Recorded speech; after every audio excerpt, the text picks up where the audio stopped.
Hello everyone, and welcome to today's thrilling adventure in the new model Barmy man cave. So here we have Hornby's 040 pug, and I'm going to give this one a bit of a makeover. There are a few others on YouTube, so this will be my take. By no means I'm the first one to do this. There's plenty of other good ones around. One particular, there's a YouTube channel called Bunter's Yard. It's probably worth having a look at that as well. He made a nice job of weathering his 040 pug. Anyway, the plan is to turn this into this. So in the way that Blue Peter would have put it in the day, this is one I prepared earlier. So with this particular one, it actually came with the handrails. So this was the, I think it was the Caledonian Railway one, so it had the rail on the back of the cab as well, which you can just see there. So it was a bit more detailed than the standard one, which is why I use this as my original donor.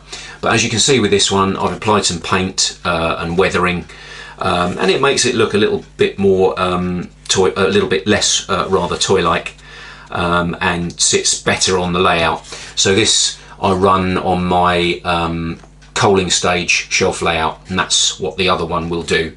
So basically I just wanted two engines so that when I'm at exhibitions I can swap them round so one's not working all the time. So in order to create this from this, I've hoovered up some bits and pieces. So what we've got here is some handrails, which I got from Peter Spares, I think. I got a cab handrail, and that was off of eBay.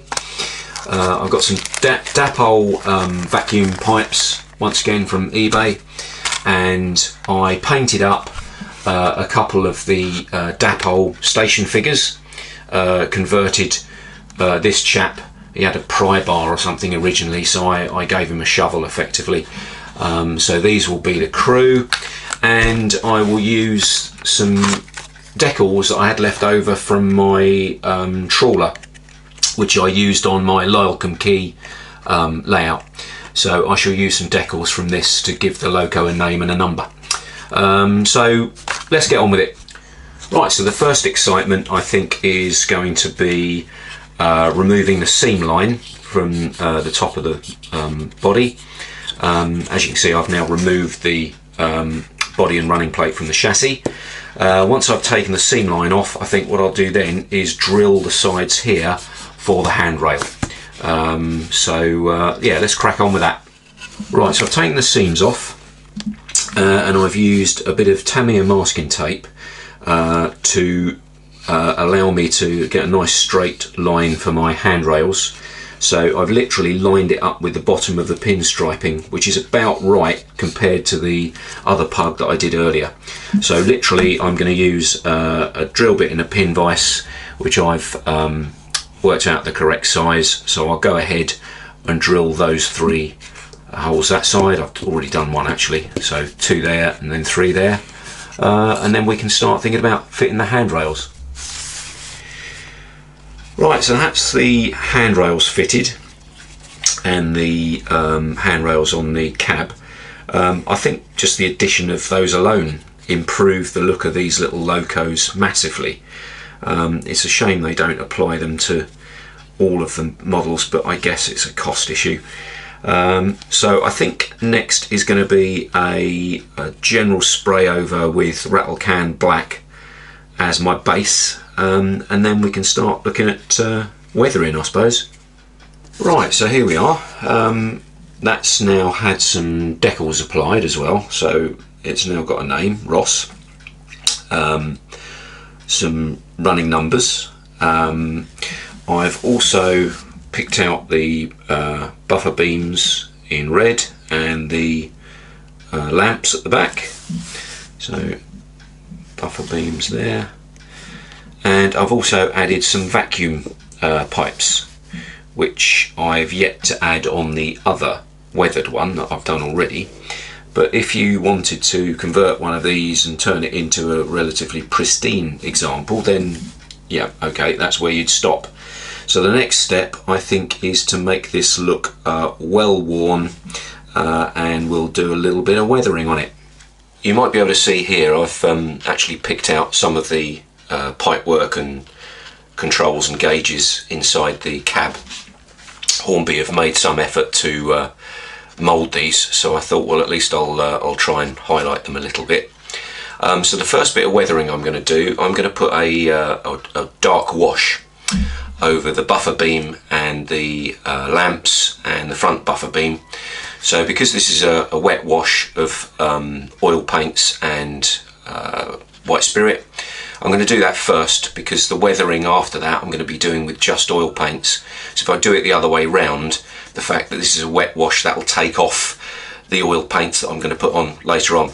So literally all I'm going to do is just take some of my my dirty wash mix and then just brush it around the buffer beams like so, just to dirty it up, and also around the lights. Now this might look a bit drastic, but I can take some of this off before it dries. So literally I just want to make this loco look absolutely gopping, so I'm quite happy to cover it like that.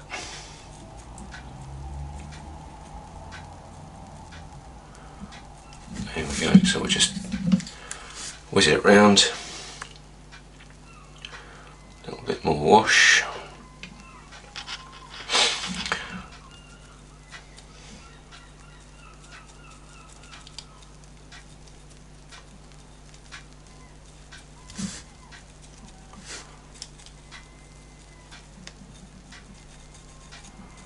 There we go, nice and dirty.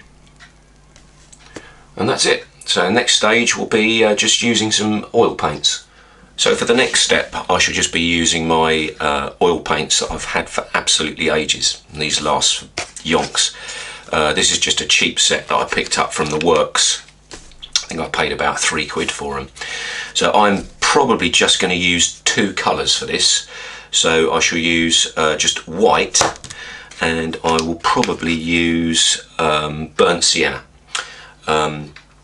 So literally just those 2, and I'll show you what the next step's going to be. Right, firstly, excuse the pink glove. My wife bought these, and as they're quite expensive, I was quite happy to use the ones that she had. So what we're going to do is take a cocktail stick, when you can see that, and just a little bit of the white on a cocktail stick, and I'm just going to dot this around various bits on the top of the water tank. We'll do this a little bit first. Now I think the pros in modelling call this dot filtering.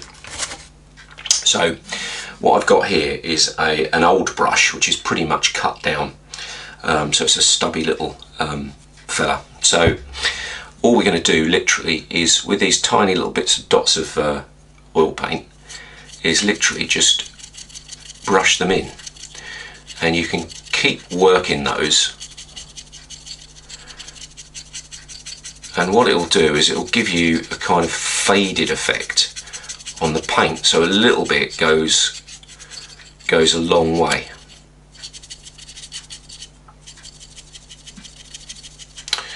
So rather than bore you watching the whole sequence, what I'll do the rest of the model in the white, and then you can rejoin me once I start applying a different colour.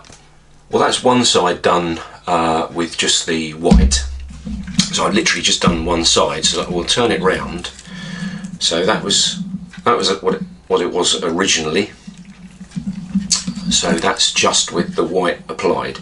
It's quite subtle, but it does, I think, bring out some of the detail and also make the paintwork look used and faded. So I'll go ahead and do the other side, and then we'll have a go with the sort of dirty brown colour.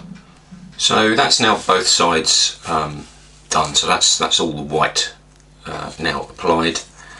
So that looks suitably faded and used. So now I'm going to apply the brown. Now I'm going to concentrate on applying this burnt sienna more at the base of the logo, so I'm going to be sort of working from the bottom upwards rather than the top down, because that's to simulate faded paint. This is obviously to simulate grime and just general dust and wear. So I'll apply the dots lower down on the logo and some on the running plate there. There we go. So using the same technique, I'm going to use the same brush, but I'm going to be probably largely sort of moving upwards, and I should just keep working this in until it's sort of filtered in nicely and it looks, you can see straight away there, that's giving that a nice dirty used look. And you can keep working the paint in. If you put too much on, you can always take it off with a little bit of white spirit on a cotton bud. But I'll keep going with this, and then I'll show you the finished result once I've done all the brown. So there we have it. That's all the weathering done. I've given it a squirt of matte varnish as well to seal everything in. I've also added the crew. Let's see if we can get that into focus. So they're sitting in there quite nicely. So yeah, I'm pleased with how that's turned out. You know, a fairly easy makeover really. Turns an ordinary little Hornby 040 into something a little bit nicer, I think, which will sit well on my Brook Vale coaling stage shelf layout.